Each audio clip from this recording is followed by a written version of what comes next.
the Shipper Update. I'm Chief Economist Anthony Smith here at FreightWaves, and it's Friday, so that means we have a week in review.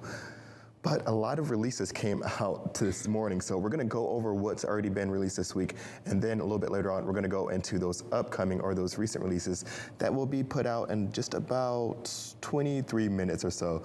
So looking at our first report here, we have job openings. This was a big week and looking at jobs in the employment market. So looking at the job opening number, we saw that there were 11.3 million applicants, or job openings, I should say, that were put out in this most recent report.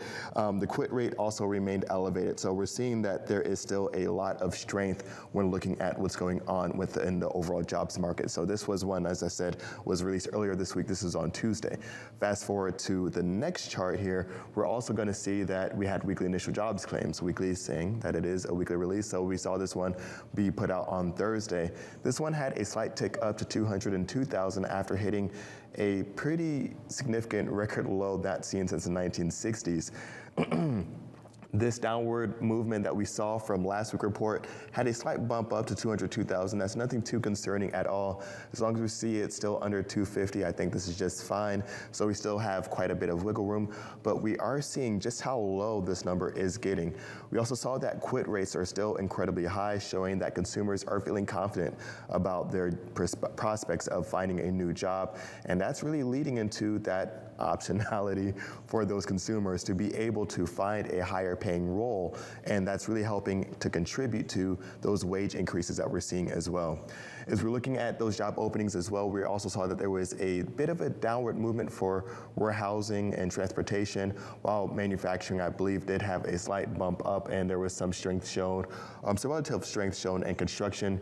Going into our next chart here, we're also going to look at the unemployment rate. This is another release that got put out just this morning, showing that there was an update, showing that there was an upgrade to this report, showing that there's now at 3.6%, showing that the downward movement in the unemployment market continues to remain strong and steady.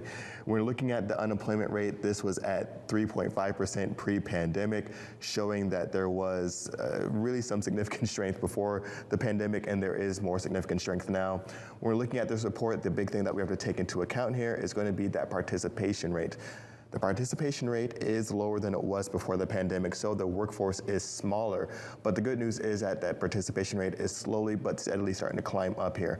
When we're looking at the job reports number, we just heard from John Kingston, there was a slight downward movement there for the first time in quite some time for transportation and warehousing. Transportation and warehousing as a whole. When we look at warehousing, there's still going to be a lot of opportunity there, but if you've been keeping up to date on a lot of our takes and what our talking points are around trucking and transportation, you know that we might be heading into, or likely we're heading into, a pretty rough patch for trucking overall, as we start to see volumes continue to come down. But the good news is, overall, we're going to go into our next chart here, is that consumer strength is still relatively strong. But where that strength is going to come from is going to be the big question mark here. We have personal consumption expenditures for durable goods, which got updated this week as well. That's consumer spending in the less fancy ways, consumer spending for durable goods being things that have a shelf life of 3 years or more. And so looking at that spending, we did see that there was downward movement for this blue line, which is consumer spending on durable goods, and that coincides really with the volumes that we saw move downward as well over that time frame. So this downward movement was only really 2.5%, and that was in February. We had a carrier update earlier on with Tony Mulvey, who really noted and honed in on how bad of a March this was in terms of volumes overall. So this month is for February.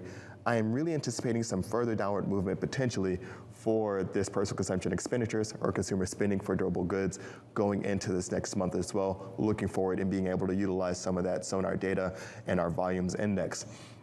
The other big part of this report showed that there was a slight tick up, surprise, for services.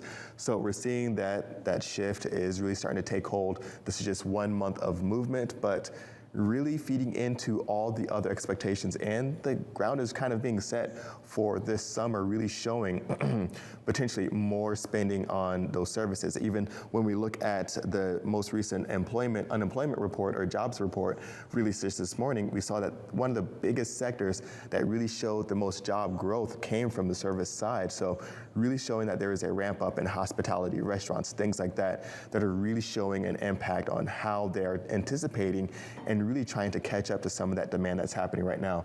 Going into our next chart here, a little bit of a sneak peek as to what's going to be released a little bit later on today.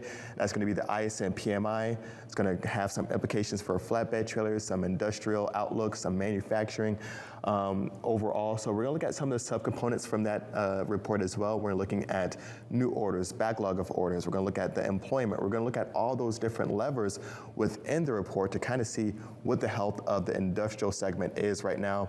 When we're looking upstream, we are seeing that inventories are building quite a bit when you're looking at wholesalers, when you're looking at manufacturers, and those types of shippers are really starting to have some inventories build up, while downstream not as bad as of now, but we are still seeing that warehouse capacity is ever increasing and those prices are getting higher and higher, which could really mean a lot of chaos around inventory management in the coming months here. But that's going to do it for this first shipper update. I'll be sure to keep you posted on the latest releases that are going to be coming out a little bit later on this morning. But right now, we're going to take a quick break, but don't worry, we're right back.